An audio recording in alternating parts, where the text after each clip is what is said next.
Welcome to the Real Estate Power Play Podcast, your launch pad for skyrocketing success in real estate investing. I'm your host, Gabe Rodarte, alongside Mark Monroe. We're ready to bring you transformative stories, groundbreaking strategies, and the insider secrets of real estate giants. Get ready to accelerate your investment journey and become a true power player in the world of real estate. Hey guys, what's happening? Welcome to the Real Estate Power Play Podcast. My name is Gabe Rodarte, and I am just pumped up. I got someone really awesome to share with y'all as a guest today. Jared is a good friend of mine. I've known him for quite a few years. He's helped and guided me along my commercial real estate path, and today I want to share him with y'all. So let's get jumping in. Jared, how you been, man? Hey, what's going on, Gabe? Appreciate you having me. I am super pumped to have you on. It's been a while for me to get it all scheduled out, and we got it done. So let's jump in. I would like to just really share you with our group and with our audience of a little bit of your journey of how you got involved, what you were doing, the on-ramp into commercial, and you hit a bunch of tree limbs on the way down, on the way up. You climbed, you did everything, and then kind of just segue into what you're doing now in the commercial space and kind of share the opportunities that are out there today. So let's jump into it. So share a little bit about your story of what was your on-ramp? I think, did you go to college and then you kind of went a different direction? Is that what happened, or what was it? No, not close. Not even Okay. close. So look, you are to a certain degree a product of your environment, product of your upbringing. So I had a very, very challenging upbringing. And at the end of the day, I wouldn't have changed very much because it really has thickened my skin and made me who I am today. But and that it goes with like that for everybody. But I had, my father died of drugs when I was 7. Mom Wow. developed addictions. So she was not really fit to raise me a big part of my childhood. My grandfather raised me. He had no money. He was raising me on an army pension, $1,500 a month, I think, is what he was getting in an Wow. army pension and some Social Security. So I was in bad neighborhoods in South Florida, bad school districts. I was not really destined for college. I just wasn't really prepared. Uh, you know, High school was challenging for me, and slowly but surely, I started not attending, and fell into some circles that I could have went a different direction on. I wound up dropping out of high school.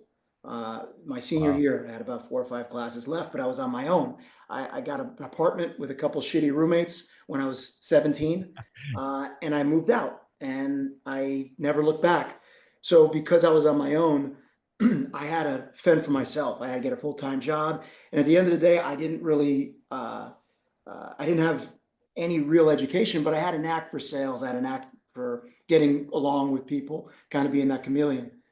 Um, so I took any sales job I could, and at 2 in the morning, 1999, I'm flipping through channels, and there was an infomercial. And at the time, the guy who was on these late night infomercials was a guy named Carlton Sheets, and it was buy Awesome. houses with no money down. And uh, he, I was like, I was sold. And I was so enamored by the idea because no one in my family ever owned a house. No one in my Wow. family ever finished college. So there was just the idea of ownership of anything was very appealing to me. So I got the course on an installment program, kind of a layaway, if you will. Yeah. And I worked that course hard, and I learned how to buy houses with creative financing. I had 1,500 bucks to my name. Somebody took a chance on me. He Wow. got tired of the eviction process. I wound up buying one house, $1,500 down. Me and my buddies fixed it up. We rented it out for about $300 more in rent a month. And then I kept cold calling, and then I got another guy to take a chance on me. So now I had 2 houses. And then around Wow. that time, Wachovia, which is now Wells Fargo, or Wells Fargo picked them up during the GFC. Wachovia was allowing you to tap equity in these properties. And Wow. now all of a sudden I was able to pull about $15,000 out of one of the houses. So I bought another course, and I found another course that suggested that the valuable homes, the ones with true value, are on the courthouse steps. And Got it. I learned how to perform in the auctions to win bids, to win houses on the Wow. courthouse steps. So I started hitting every county once a month. We were pulling 100 titles a month, just buying houses sight unseen. And that was the first time I started building a little bit of an investor base. And I got up to, amassed about 65 houses, sold the houses in 2007, give or take, Wow. right before GFC. Just got an unsolicited offer. Perfect. Perfect timing. It's just, it always helps when your first deal goes right. Right. So that was a timing That's true. thing. It's not like I knew that, anything was looming. Right.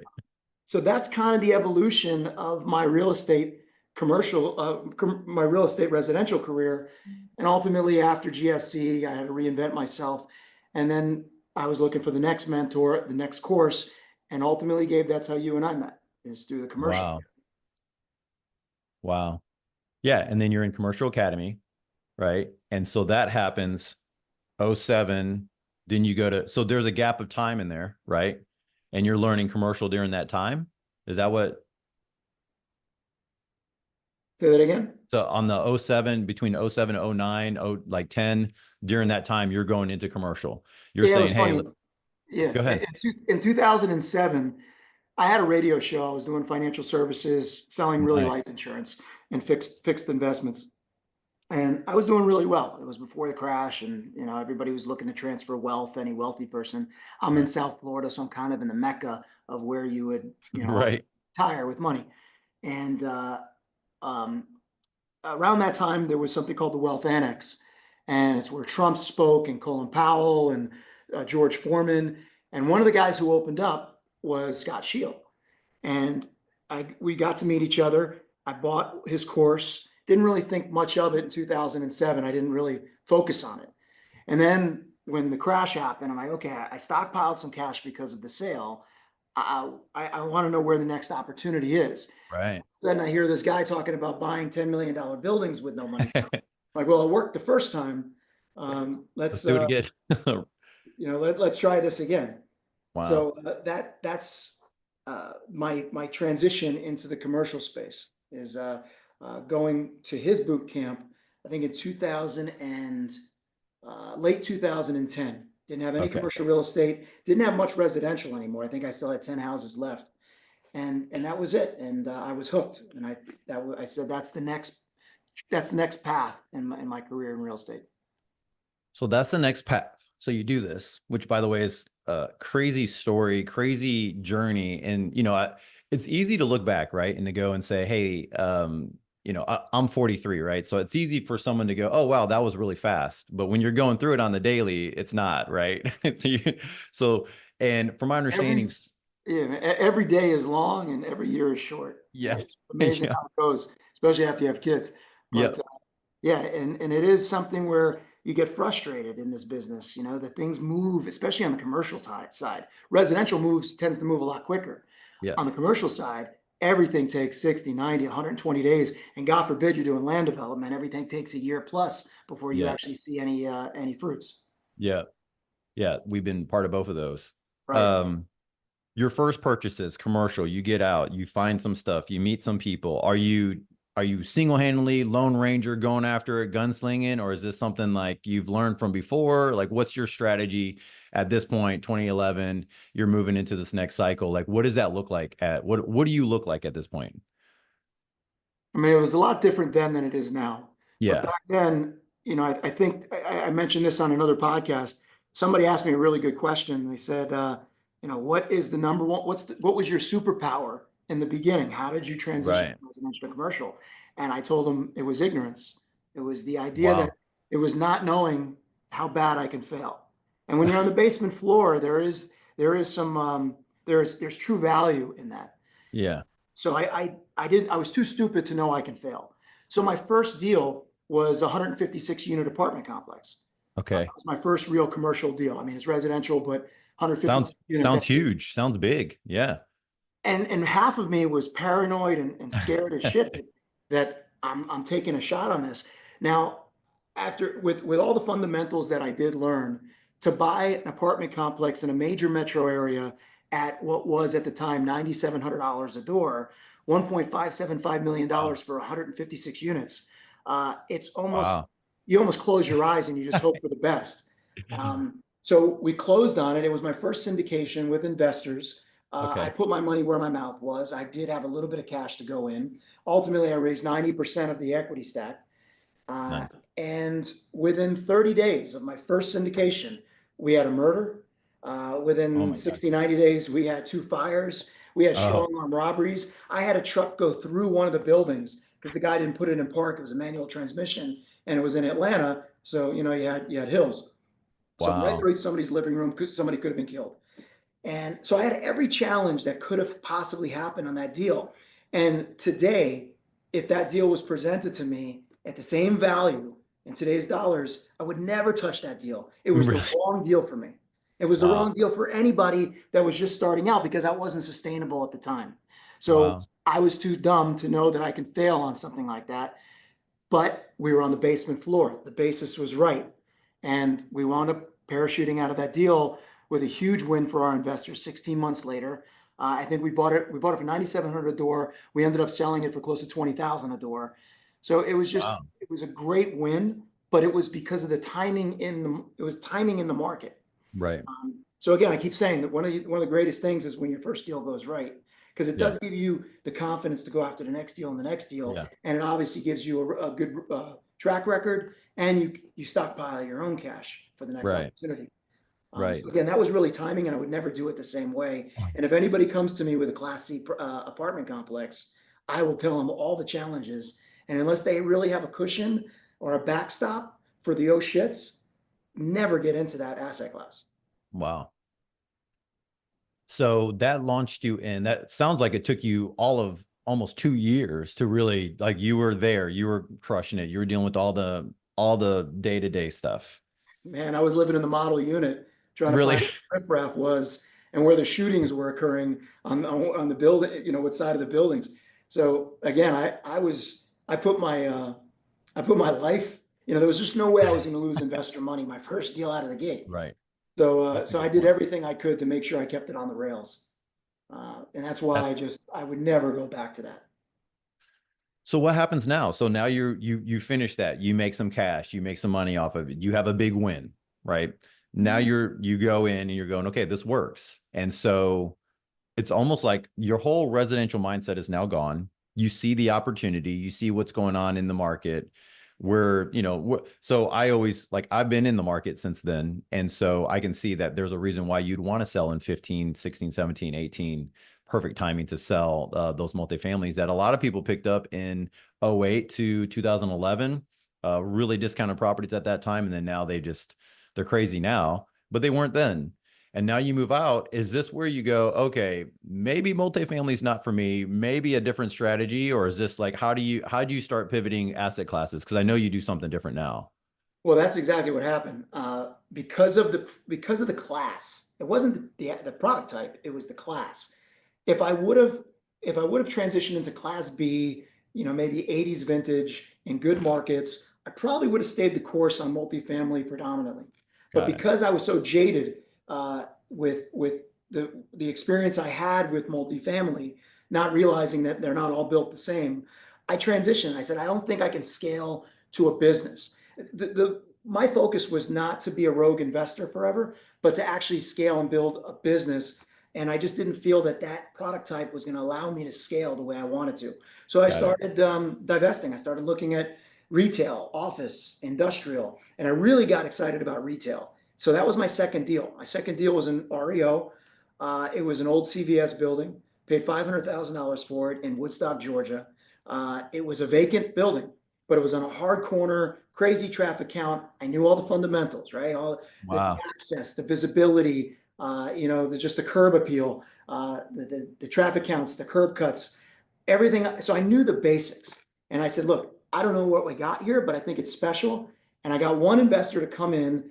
I think I put 50,000, he put 50,000, and then he loaned the balance. So we did this with no bank. Oh, wow. And I started knocking on doors. And that deal allowed me to, educated me on how to convince tenants that my space might be better than the current space they're in. Wow. Okay. So my first tenant was an invisible fence company, one of those Yeah. where the For dog the has the dogs, shock yeah. collar, keep them in the front yard, whatever. and he just had shitty access on his current property. Luckily for me, after my 30th door I knocked on, got to him, and his lease was coming due. So I wound up getting him to switch over. We did a build out for him. Because we had him as an anchor, we then got a doggy daycare to take the right side of the CVS building. So we subdivided this building with 3 units. And then the last guy was a dog grooming, Oh, that's perfect. sorry, a specialty food for Okay. dogs. Okay. And behind the building was a retail shopping center with a veterinarian. So this became so synergistic with all the pets. And then I learned about variances because there was a restaurant in the shopping center. So you couldn't have the dogs on one side of the building because they were barking. So we learned, how to get creative where the big dogs were on the one side, the teacup dogs were on the other, and just learning throughout the city to get a variance. Your education really comes from diving in and finding a deal that makes sense. The fundamentals make sense, but there's only so much you're going to learn out of a book Yeah. versus, going at it and just rolling up your sleeves. Let's go to that. So now you're in there, you're learning the ins and outs. Obviously, you're in love with this business. You're moving out, you're seeing scalability, you're seeing growth. Now we fast forward to the Jared of today, and you talk to many people, probably every day, someone's asking for advice or for help or whatever, like, hey, and I mean, we get it also. And one of the things is how to get started. What do you do? How do you do residential to commercial? What's the segue? How do you get involved?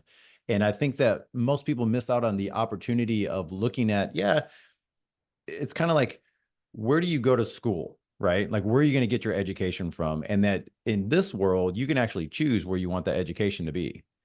So what do you tell someone whenever they're looking at stuff and you're saying, hey, listen, you have to get in there. You do your due diligence, but get in there because this is the best education.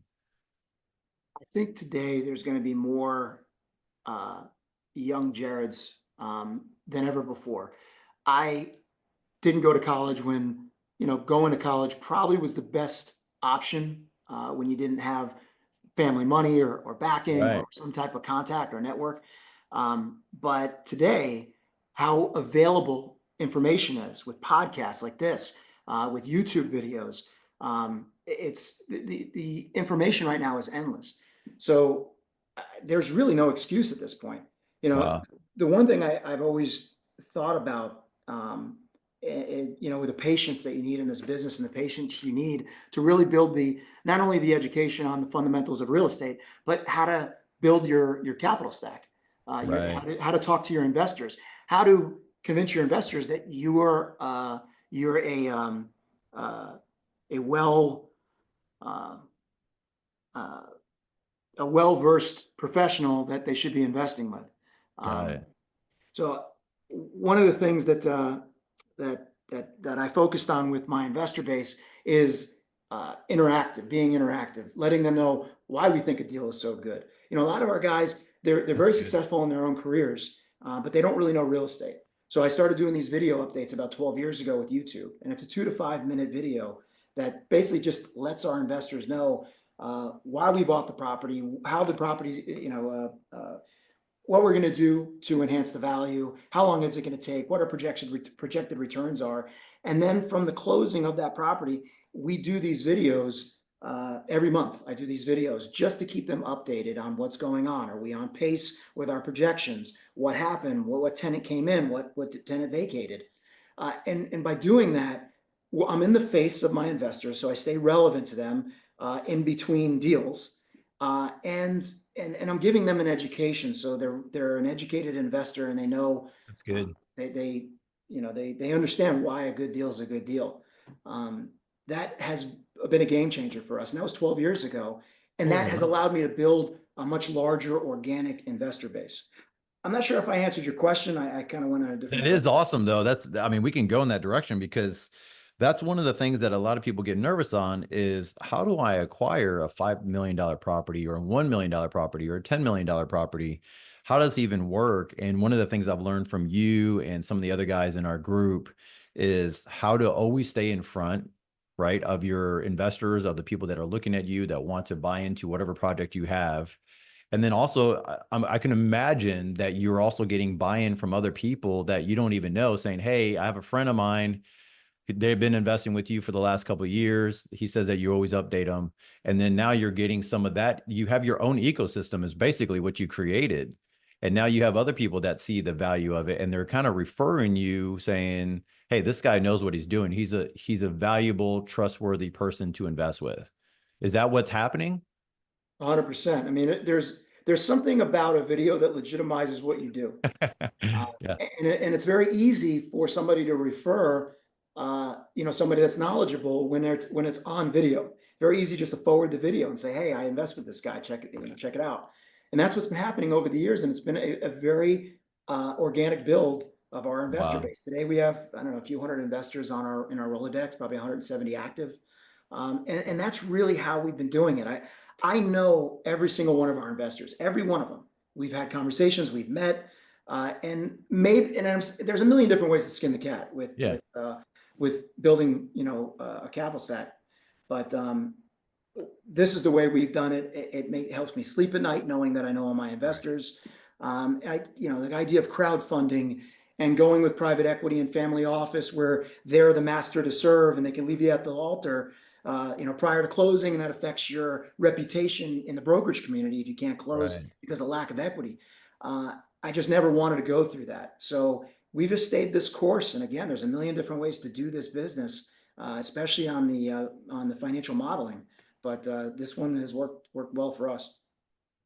I think that you are a good model, though, for most people who get involved, especially from the residential space, because, and I keep bringing that up because I know that a lot of our listeners kind of come from that space, and it's simple to go to somebody and say, "Hey, look, I'm a real estate investor. I help put my friend's money to work at above average returns." Oh, wow, cool, that's awesome. Yeah, we just do one house at a time. I'm buying it at whatever percent. This is what's going on. This is the work, and everyone lives somewhere, so everyone can kind of see that vision. When you're going into a pro forma and projections, and this is what the next 5 years look like, I think that overwhelms quite a few people, and they're going, "How do I find the financing from it?" And it sounds like, correct me if I'm wrong, you're almost using that same type of people going, actually, it's really the same group of people. They might have a little bit more capital to buy in, but they're still personal, one-on-one, hand-to-hand combat. You're taking them out to dinner, and that's the decision maker right there. Is that how you're building it? Would that be an easy way to say it, or? Yeah. I mean, I try to spend as much time with the investor, a referral, as I can to, obviously I'm gonna tell them why we're so great, but Right. I want to know what they're looking for. Some guys are looking for yield. They want cash flow. Okay. They don't need the big pop at the end. They need some type of cash flow. Some people don't need the cash flow. They need more tax benefits, and they're willing to sit, for a longer period of time. And then some don't care about tax benefits, and it's all qualified money in retirement accounts. Those might be best suited for land development deals that take a little while and have that big pop at the end. So I want to understand what the investors' motives are, and what's their hot buttons, and then we categorize it. And I know when a deal comes in, those are the first ones I go to. Is Wow. whoever's in that category.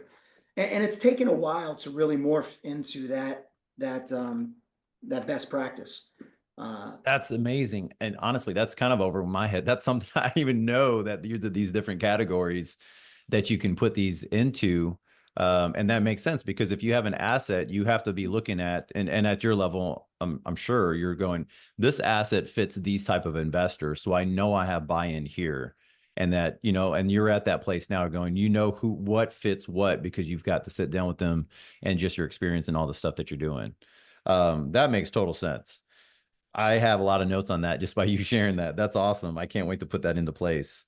and Um, and early on, especially 2011, when we locked in on that apartment deal, there was really no debt to be had. I mean, certainly not for a guy like me that was just starting out. I had no resume for a bank to have confidence to loan me money on an asset at that time in the market, market right, cycle. So my investors ultimately became my bank. We did a debt equity structure, and it's funny throughout. Half the banks have been out of business for the last year and a half. They're right, just not lending. right. So we had to dust off the old strategy and start looking at those type of deals where it's a hybrid between a debt and equity strategy. So again, it's important to have your investors in those categories because I know exactly who to go to that would be willing to invest under that premise, a debt equity structure. Some just won't, or some just want, straight debt. They want to be the master to serve. They don't want to be in for the good and for the bad. They just want to fix them out. Wow. So, yeah, over That's awesome. time, your business morphs and your systems are created. And this is what I always tell some of our brethren that are just starting out. They got 5 employees, they got a few properties under their belt, and they're really spending a lot of time on business systems. Yeah. Those business systems are going to come, and it's going to be organic. And I'm not saying not to be organized and be procedural, but in the beginning, focus your attention on finding a deal, finding a deal, Yeah. finding a deal. That's and building your investor base. Then you can start building systems. Yeah. Um, at this point where we are, we're now very focused on systems, being procedural, and focusing on all these different AI overlays now. But that comes with time. That comes with build Yeah. after you build a foundation of core assets and have core investors. So that's the one thing I always see is just it's so easy to it's almost like people that go to college and then they go for their masters and then they go for their PhD and Right. they're 30 plus years old and they still haven't been in the workforce Right. because Right. actually getting the education is the easy part. Right. Actually going and Yeah. turning the engine over and hitting the gas is the hard part. And it's the same way. It's the same thing with investing. It totally is. And I see that now. I'm on this other side, right? With the commercial group, the brokerage, the people that call in. We have people call in every day looking for assets and looking for other stuff. And I can help now that I've been through the process and I've bought my own properties, I can help navigate through them. That sets us off a little different than some of the other commercial brokerage teams that are around, definitely the residential teams that are around. So whenever someone calls in, I can start filling that out a little bit. And I go, look, this would be a better asset for you just to jump into right now. Well, what about? I'm like, listen, this is about as low level entry as you can get into, besides just not getting into the game at all. And I think that's one of the things that it's like you're right. It's like there's a tastiness to it, right? Where you're just going, let me learn one more thing and let me do one more thing, and I'm just not ready for it. There is some Scary. what's that? It's scary to jump. Yeah. One of the That's things the that we're reality. sharing with we had a big team meeting yesterday and everybody was all pumped up. And Jared, it was one of the things that every now and then I come up with something smart, right? When in front of the meetings. And so I was like, guys, listen, we're doing this a big event. I know that it looks kind of scary on some of the stuff we're doing. We don't have all the pieces in place, but we're doing some other stuff. And I'm like, as long as I've been involved in events and real estate and investing, it kind of always goes this way. And if you have all the pieces in place, then there's really no miracle, right? There's nothing that you can go, wow, that actually happened. It's all about you and you figured it all out. And it's not about anything about really a belief or faith or believing that something's going to happen on the other side. And I think that I love what we do because you have to face that fear right away, right? And maybe not right away. Maybe you're going over it. I don't know if I want to buy this asset or not, but you still have to jump at some point. Sure. Um, And look, at the end of the day, luck, I always say luck, luck happens to the people that aren't seeking it. And you do in this business, I don't know many industries, maybe tech, but there's not many industries out there that put you in a position to get so lucky. I mean, yeah, just take retail, for example. You buy a shitty retail center that needs some love and just needs a new facade, whatever. Then all of a sudden, a national credit tenant is interested in 50% of the space. right. Or you buy a lousy a shopping center with a no-name grocer, and then Publix is our big grocer out here. Publix Yeah. buys the grocery store, and now you got Publix credit. Wow. This business allows you to get so lucky, and Wow. uh, that's one of the things that you don't have to be so good. You just need to move. You need to get on the tracks and move.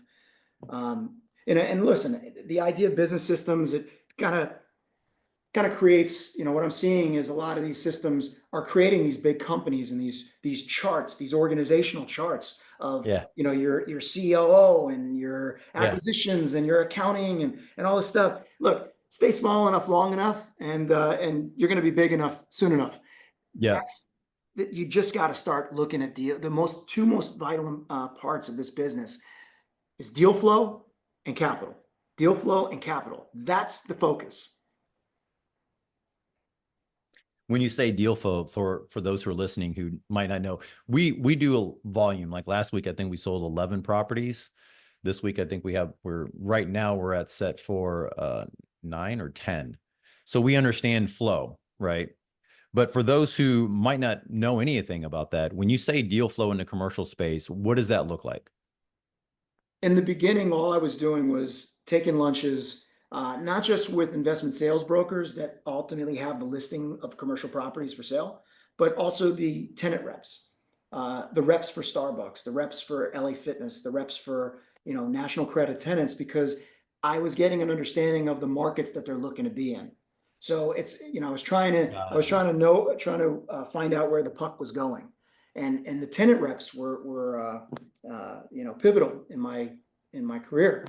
Uh, but it's constantly building a rapport with your brokerage community. Look, we love off market deals. We love our letter campaigns and our cold calls to our building owners. But at the end of the day, when you have an established real estate business, 60-70% of your lead flow is your brokerage community. They are the lifeblood of our business.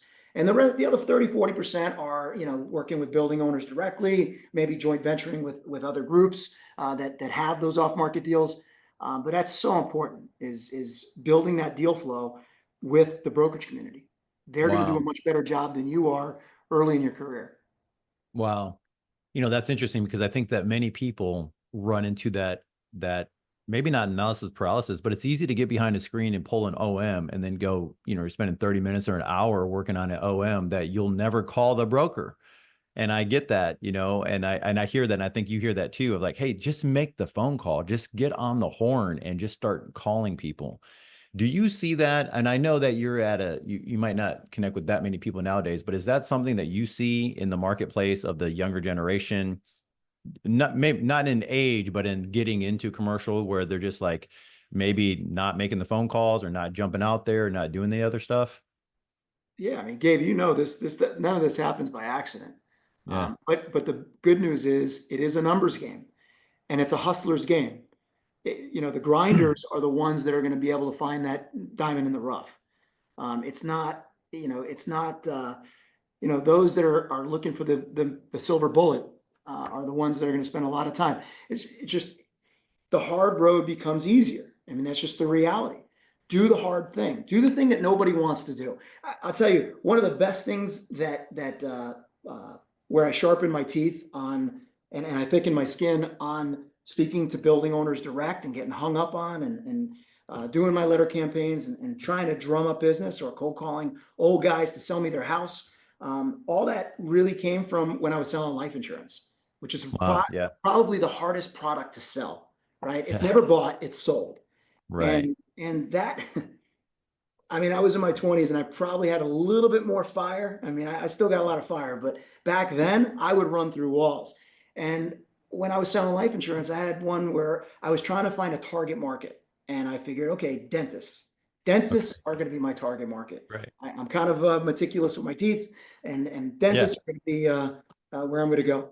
I literally got 7 cleanings in 1 year just to get in front of dentists that never returned my call, but it was kind of hard Wow. not to talk to me when I got in for an exam. Wow. So 3 out of the 7 were like, wow, you are really committed to your business. If you're here in the chair trying to get in front of me after calling him 10 times, 20 times. Wow. So those are the things that you have to do. It's thinking outside the box and doing what no one wants to do.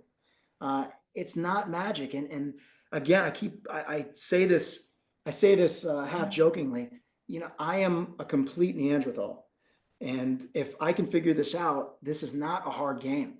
This is really a paint by numbers business. Residential tends to be a little bit more feel. Um, Yeah. but commercial, it's almost an exact science. The Yeah. numbers are almost an exact science. You Yeah. buy a building, you go in under contract on a building. Over the course of your due diligence period, things are going to fluctuate. Tenant might leave, a tenant might come, whatever. You might find that there's more deferred maintenance than you expected. And when you tally all that up at the end of your inspection period, you don't say, okay, I'm going to still close on it because I can still make money.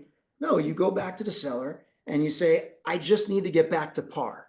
And Right. getting back to par means I need this discount on the price because of all these reasons. I mean, it's an Right. exact science. And when you Right. don't treat it like an exact science, uh, that's when people get in a lot of trouble. And listen, Gabe, you and I know some people that are in trouble on assets because they bought deals that you just had delusions of grandeur that they were going to be able to turn. Right. And they didn't look at the fundamentals, the demographic shifts in the market, the shift in the world that we're in. Some asset Right. classes that used to be the darling of real estate are now in the doldrums. And you got to focus, you got to look at that stuff. You can't just think, okay, I have a vision, I'm going to manifest this. It's just dollars don't just fall on your head. You know? That's funny that I can't just manifest this. You were saying some cool stuff about the you were talking about let's see, I was going through you saying about just putting it out there. This is a grinders, this is a hustler's mentality, this is a grinder space. um what is your advice to those who are getting in, like you said, there you can find we're doing a podcast right now, you can find information anywhere. You don't need like formal education to get into real estate, although we run into many people that think they do, and that's fine, I understand. um but that hustler mentality, that grinder mentality, the getting up every day saying, hey, listen, let's go after it.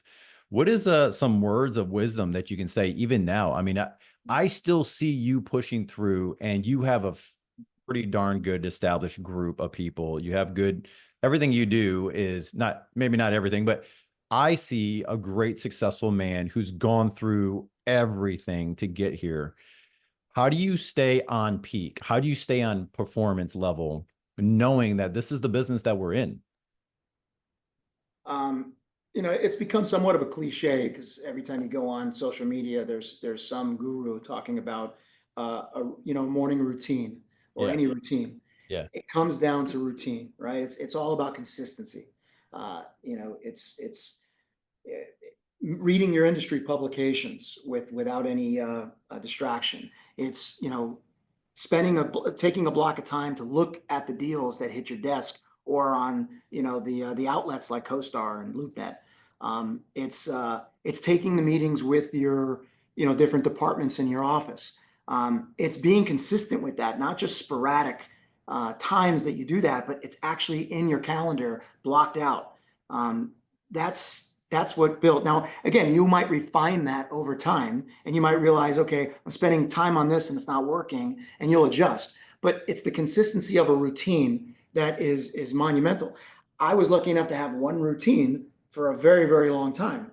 My routine has changed a little bit at this point in my life and at this point in the business, but it's still very consistent with a new schedule, a new routine. Right. Right. That's one of the things that I don't know how I acquired it. I'm in the beginning when I used to run the networking group and we'd have these big events. Everybody, man, everyone I had come in, I was like, what's your routine? Tell me what your routine is. I just wanted the secret sauce of like, okay, okay, so this is, and after a while, I'm like, everyone has something similar in the morning, right? They're winning the day, they're getting up. I joke around now, it's not so much of a joke, but I tell people, I say, every day you wake up at a -2 and you get as fast as possible to zero, because the -2 from in my mind, and this is just something I share with my group, is you wake up and your mind's going, oh, I forgot to do the lawn, or I did this, or the landscaping, or my wife wanted that checklist, or the kids are this, or the school, or this. I woke up doing it over this podcast. I almost changed this whole podcast schedule because I woke up going, I think my time's off. Oh man, Jared's time is East Coast. Wait. And so you got to get to zero as fast as possible before your feet hit the ground, because your mind will monkey mind you into no man's land, and that can throw you off for a whole day. And that's something that I've learned. And then you try to get the +10 as fast as possible from there. If that means you have a routine, a workout routine, listening to audios, listening to something that gets you at that level, pep talk yourself, encourage yourself, whatever that might be, or you know what sales meetings you're going to have. And this is something you probably learned during your sales, your career in the beginning. I don't think a lot of people understand that's actually part of what you have to do in the entrepreneurial world. It's something that you have to do as a business owner. And I think that some people think that might be just a sales thing. That's just sales. Oh, you were selling insurance. Well, I was selling auto glass in Michigan, right? And then from there, I was selling other stuff. And yeah, when you're getting beat down on the daily and people are saying no, you have to get yourself up to a plus 10 the whole day. And you got to figure out that route. But the more I do this, the more I see the people that are super successful. They might not be top notch. They might not have a sales career or a sales business. We have a real estate company, right? Both you and I and this whole podcast. But it's almost like that is the sauce. There's no secret about it. It's how fast can you get to plus 10 before your day really gets going, and that you are moving in that direction. Yeah, Um, look, this is a people business. There is no magic here. This is not, though it's a lonely business when you're, kind of leading a team. This is not an individual business. You will not get anywhere in this business individually and without help. And I've seen it. I've seen it with. I actually have a family member just doesn't trust anybody, and he's so well versed in real estate, and he can't get this gray cloud from above him, for the last 20 years, and he missed a hell of a wow. run. He missed a hell of a run. It is a people business, and you have to have trust that people inherently are good. Um, but yes, I wake up in the morning like the rents do. It's a little Drake Yeah. quote. I wake up in the morning like the rents do, and I try to pretend like I'm just start.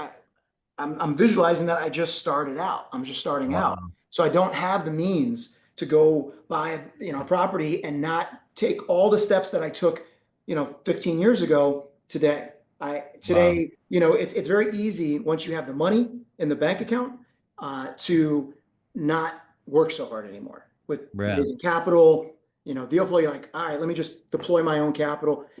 I mean, that's where you run into, you get in a lot of trouble. We all have just a finite amount of money, and this is a very capital intensive industry. So to spread my dollars out over multiple deals, it behooves me to do that, and it serves my investor base well because I'm able to seize a lot of opportunities versus saying, okay, I'm going to keep this property all to myself. I'm going to throw all my money into it, and now I got all that concentration risk in one deal, and now Wow. I can't take advantage of opportunities out there with my investor base. So now I'm doing them a disservice because I've deployed all my capital into one deal self-servingly. Um, I try That's to amazing, stay. by the way. That's worth stopping and saying for those who've been through this. I have done that before, I'll be honest. I've looked at that and saying, "Hey, I'm very comfortable with these three asset class and let's just go here." And there's some other ones that, kind of maybe not most of them were residential based, but then I see these other things and now we're doing this cool development type stuff. And if I did not think wide, Jared, I wouldn't be here. And I'm not saying so ride that you're not any deep, but I'm just saying like I was like, okay, well, I can control this and I can put my money here and this is good. But then I have this other capital that came in and was like, hey, I don't really want to do residential. I want to do these type of things. And we want to, you know what? I don't really operate in that space. And then I wouldn't know how to pivot to move over there. And so that totally makes sense of what you're saying. I think majority of the people run into that of saying, well, I want everything to be paid off. I want everything to have cash. I want everything. I want to have, 100 doors before I move over to res or to commercial and all of it's paid off. And I'm like, okay, well, let's do the math. And you're like, okay, so in 15 years, you want to start commercial because that's how long it's going to take to pay everything off. Right. Wow.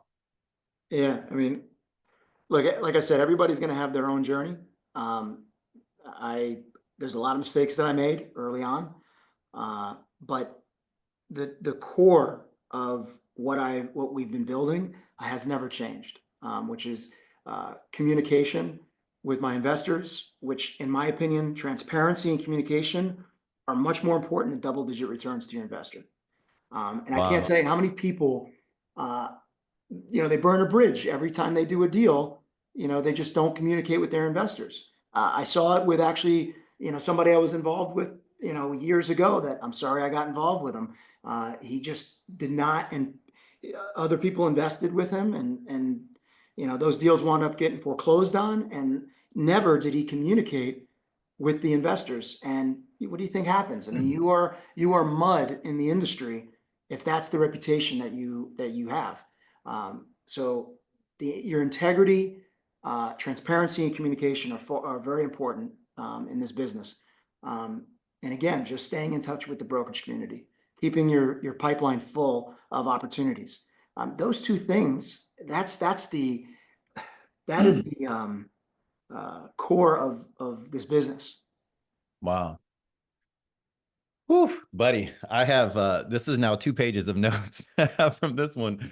Man, I appreciate you guys. If you so one last thing that we try to do is just say, hey, we are the Real Estate Power Play podcast. So what is a power play that you said, and you talked about some of your special skills, your superpowers, but what is a power play that you made over your career that you're like, this here is what I would focus on if you were helping out the next generation? You mean what? So what leveled up the business? Yeah, yeah, yeah. What is something that you're just going, this make these moves right now? Uh, when they say, "Man, know thyself," Yeah, you know what you're good at and know what you're not good at, and recognize what you're not good at, and go find somebody that's good at that. Uh, when you find the number two, kind of your lieutenant, that changes the game.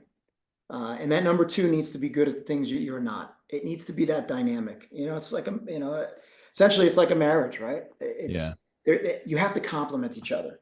In this business, I'm very good with my investors. I'm very good at seeing around corners. I might not have a super high IQ, but I have a very high EQ. got So it. I do have I can work very well with different personalities. I know I'm good with people. And I'm also just good with the intangibles of Mm, a piece of real estate. I know what to look for outside of the numbers. Now, when it comes wow, to the numbers, I know how to look at the numbers. But as far as building this elaborate model on deals that tend to get a little bit complicated, I'm not that guy. So I had to go find that guy. wow, And that changed the game. Then, are you good at getting into the weeds and mired in the details?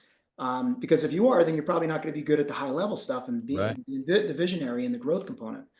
So I found another guy that's very good at the details, mired in the details, gets super granular, and finds things that we need to be aware of, and get the optics, uh, you know, optics that I wasn't able to generate myself. So that's what it comes down to: building a team, but really just understanding what you're good at. Not Keith, Dan Sullivan of Strategic Coach.